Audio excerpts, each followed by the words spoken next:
The pen felt heavier than it should have. Sylvia Crane had signed her name 1,000 times in her career. Contracts, permits, proposals that shaped entire city blocks. But her hand had never trembled the way it did that Tuesday morning in February, sitting across from her husband's attorney in a conference room that smelled of leather and quiet cruelty. She didn't cry. She had promised herself that much. She pressed the pen to the paper and signed Sylvia Crane one final time next to the words dissolution of marriage. And then she set the pen down carefully, the way you set down something you know you'll never pick up again. Her husband, Theodore Aldridge, sat at the far end of the table. He didn't look at her. He hadn't looked at her in months, not really. Not since the night she'd come home early from a conference in Seattle and found Vanessa Cole standing in their kitchen, wearing one of his shirts, laughing at something on his phone. Vanessa was 26. She was a fitness model with 300,000 followers and a smile that had never once carried a worry. She and Theodore had been seeing each other for almost a year.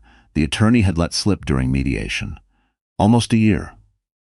Sylvia had been trying to remember if there was any month in that year when she had felt something was wrong, and simply talked herself out of it. There were many such months. The settlement Theodore's team had put together was careful and precise, the way damage control always is. The condo in Lincoln Park would go to him. His name had always been on the deed, a decision she'd agreed to without thinking because she was 33 and believed in the permanence of things. She would receive a lump sum that her own attorney called acceptable given the timeline, which was lawyer language for not enough but not worth fighting about. She would sign a non-disclosure agreement covering the circumstances of the divorce. She would say nothing publicly.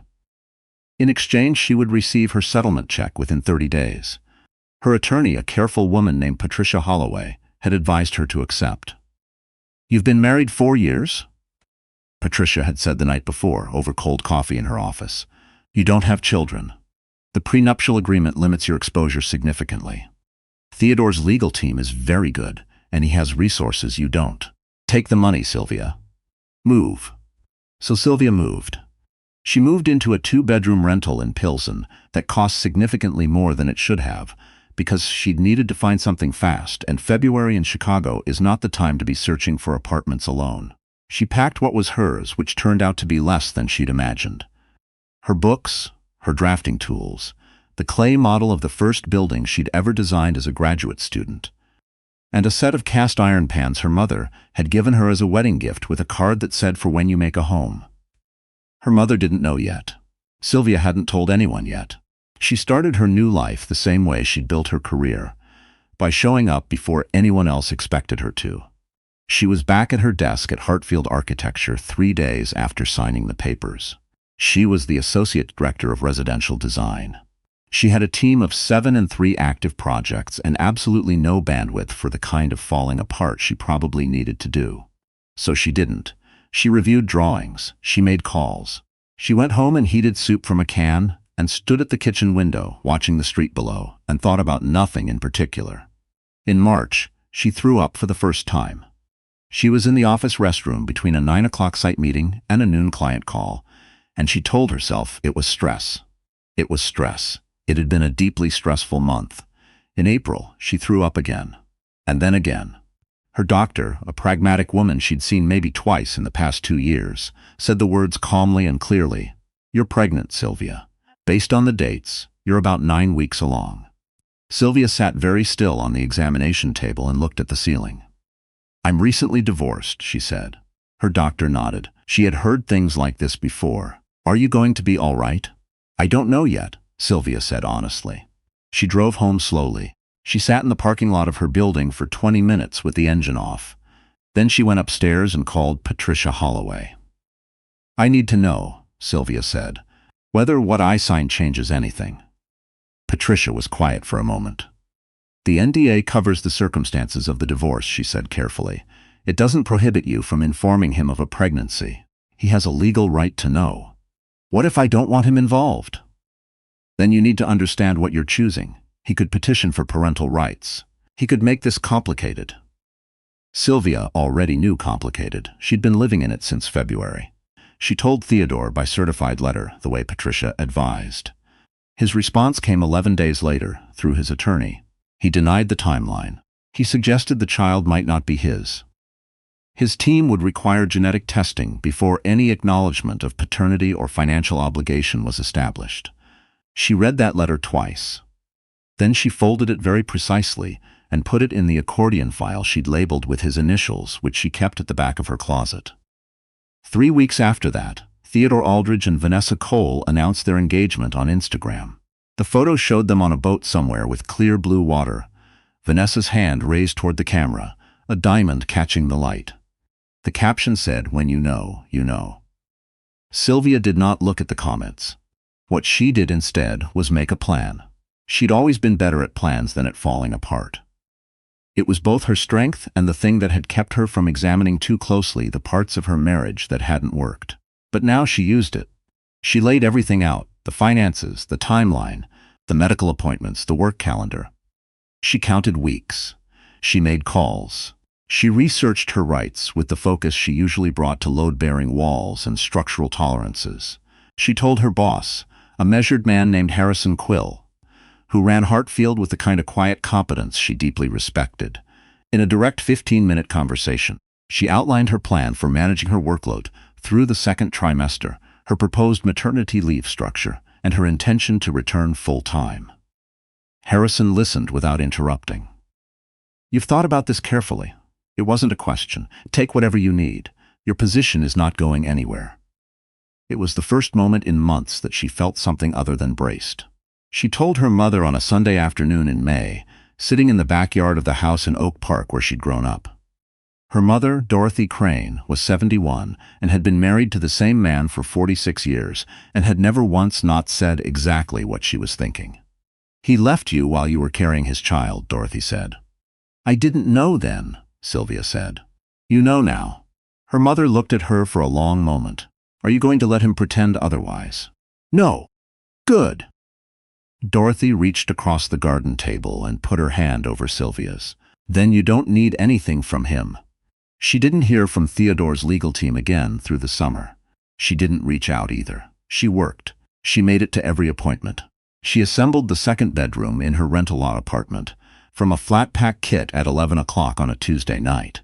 Because the drawer had been wrong in the first attempt, and she'd had to take it apart and start again.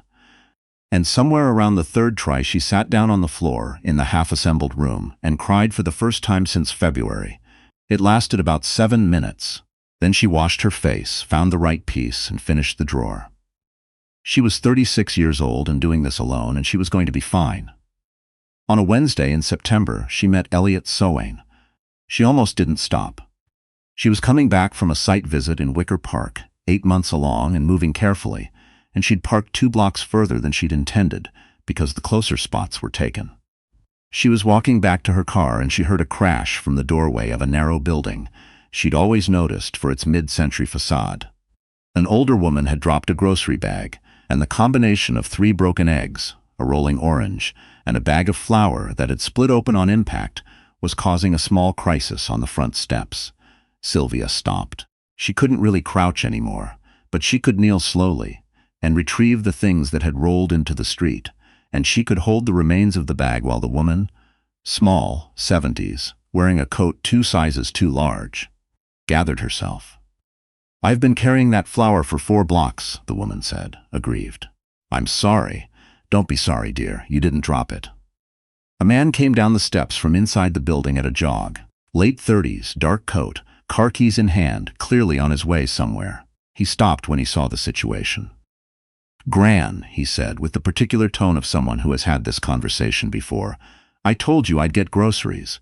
I wanted the good flour, Elliot. The store brand is not the same. The store brand is the same." He crouched and began collecting eggshells. He looked up at Sylvia. "Thank you for stopping. You didn't have to." "I was right here," she said. He stood and took the broken bag from her carefully. Their eyes met for just a second. Then he looked at the wreckage on the steps. Then at her in the obvious math a person does when they're trying not to make a pregnant woman carry anything. "Can I?" he started. "I'm fine," she said, which she always said. "Really?" He nodded. He had a direct quality about him, not intrusive, just present. "I'm Elliot Soane," he said, as if they were at a function.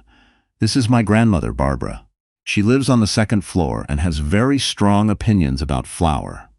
I can hear you, Barbara said, already heading back up the steps. I'm Sylvia, she said. She went home. She thought about it once, later. The way you think about small ordinary things that don't mean anything. Then she thought about it again. 3 weeks later, in October, she was buying coffee from the cart on Dammon, and she heard a voice behind her say her name like a question. Elliot Soane was behind her in line. He looked slightly surprised to see her too, which she found reassuring. There was nothing engineered about it. The woman with the flower, he said. The man who was on his way somewhere, she said. He laughed. It was a good laugh, unguarded. They ended up talking for 20 minutes on the sidewalk in the October cold, which was longer than either of them had planned. He was an architect too, she discovered, not residential, structural engineering primarily, though the overlap in their professional worlds was enough to produce easy conversation. He'd grown up partly in Chicago, partly in Atlanta. He'd moved back 2 years ago to be closer to his grandmother after his grandfather died. That's a lot of flour runs, Sylvia said. She has very strong opinions, he said. I've accepted this. She smiled. She hadn't smiled easily in a long time, and she noticed it, the unfamiliarity of it. He asked if she wanted to get coffee properly sometime, inside, when she wasn't about to give birth in a parking lot. I'm not about to give birth, she said. You're close, he said, matter-of-factly, not unkindly. 3 weeks, she said. Then after, he said simply. Her daughter arrived 2 weeks later, on a Thursday, 7 pounds 4 ounces, and Sylvia named her June Elise Crane and spent the first night in the hospital room, listening to the sound of her breathing and feeling, with perfect clarity, that she had never in her life done anything that mattered as much as this. She texted Elliot 3 weeks after that, because she'd been thinking about the offer on and off, in the particular way you think about something you haven't decided yet, and she'd decided. Coffee, whenever you want. I have a good reason to leave the house now. He responded in 4 minutes. Saturday morning? She met him at a diner on Milwaukee with June in the stroller. He was already there, with 2 coffees, which she thought was a good sign. He looked at June the way people look at newborns when they're trying to be respectful of the magnitude, not dismissive, not performing delight, just quiet and genuine. She looks like she's already decided something, he said. She has strong opinions, Sylvia said. I'm told it's hereditary. The thing between them was slow. She was clear with him early. She'd just come through something difficult. There was legal complexity on the horizon. June was her entire world, and the rest of it would have to find its way around that. He listened without offering reassurance she hadn't asked for, which she respected more than she would have expected. They had coffee twice more before the year ended. Then dinner in January, then a walk on a Sunday that lasted 4 hours, because they kept finding things to talk about, and the cold didn't stop them. He met her mother in February. Dorothy looked at him for a long moment and then said, Sylvia tells me you're structural. I am, he said. Dorothy nodded slowly. Good, she said, as if that settled something. Sylvia pretended not to hear. The letter from Theodore's attorney arrived in March. She recognized the return address before she opened it. She stood at the kitchen counter and opened it anyway, with June and the bouncer 2 feet away, making small sounds at the ceiling.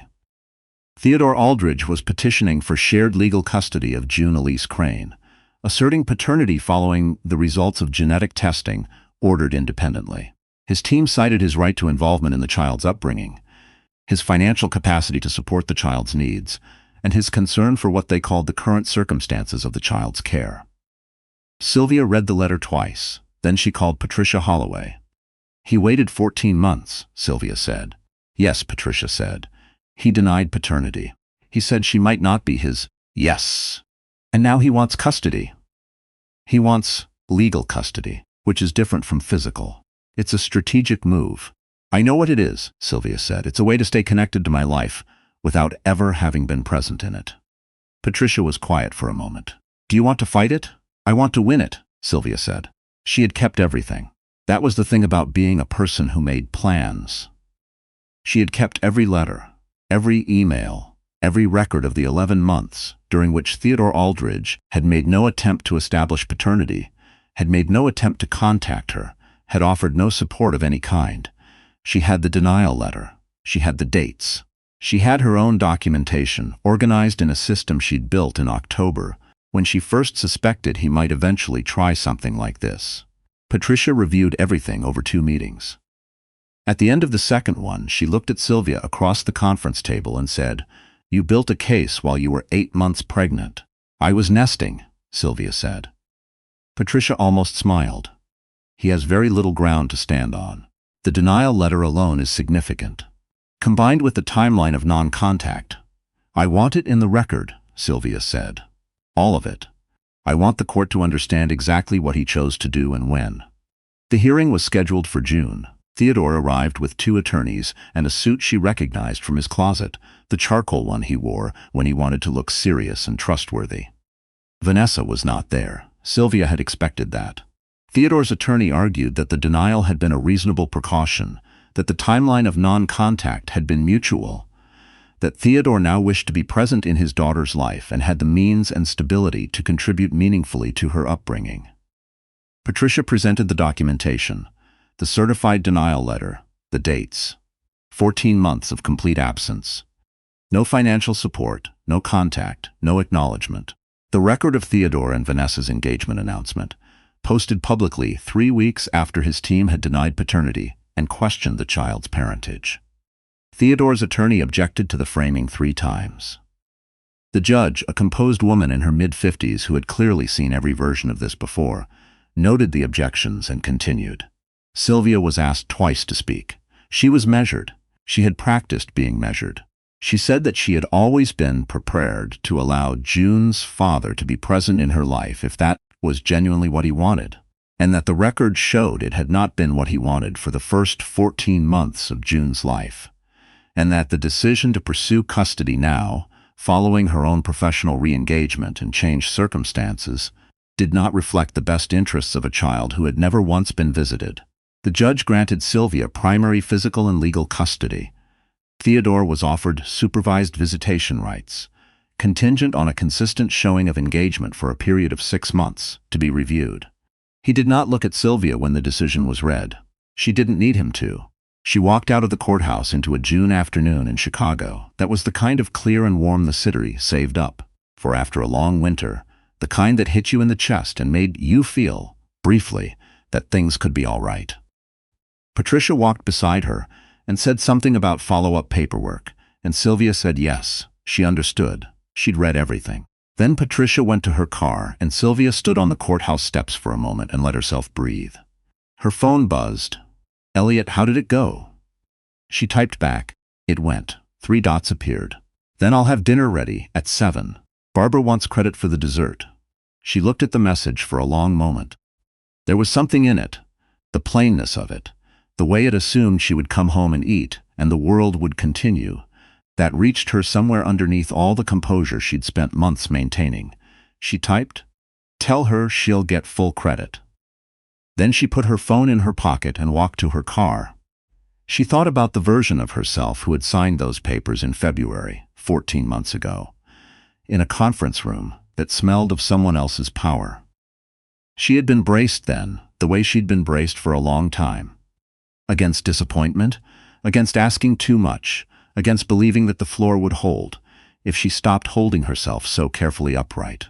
She had been good at not needing things.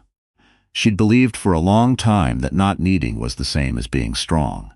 She knew the difference now. She drove home through the city she had always loved. Past blocks she knew by their bones, past buildings she had studied and admired, and occasionally fought for, past the corner near Dammon where she'd stood in October cold, talking longer than she'd planned to, a man she barely knew, because something in the conversation had felt like solid ground.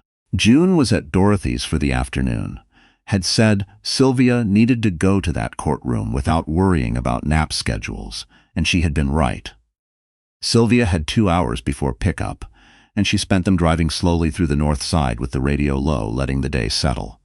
Then she went to get her daughter. June was awake in Dorothy's living room, pulling herself to a stand against the coffee table with the fierce concentration of someone who has recently discovered that standing is possible and intends to exploit this completely. She was 8 months old and already exhausting in the best way, loud and certain, and absolutely herself. Dorothy handed her over and searched Sylvia's face. Well, she said. Primary custody, Sylvia said. Everything. Dorothy made a sound that was something between relief and quiet satisfaction. She held Sylvia's face in both hands for a moment, the way she had when Sylvia was a child and had done something she could be proud of. Then she let go. Stay for dinner, Dorothy said. I can't. Elliot's cooking. Her mother raised an eyebrow. Is he? Barbara made dessert. I like Barbara, Dorothy said, which was high praise.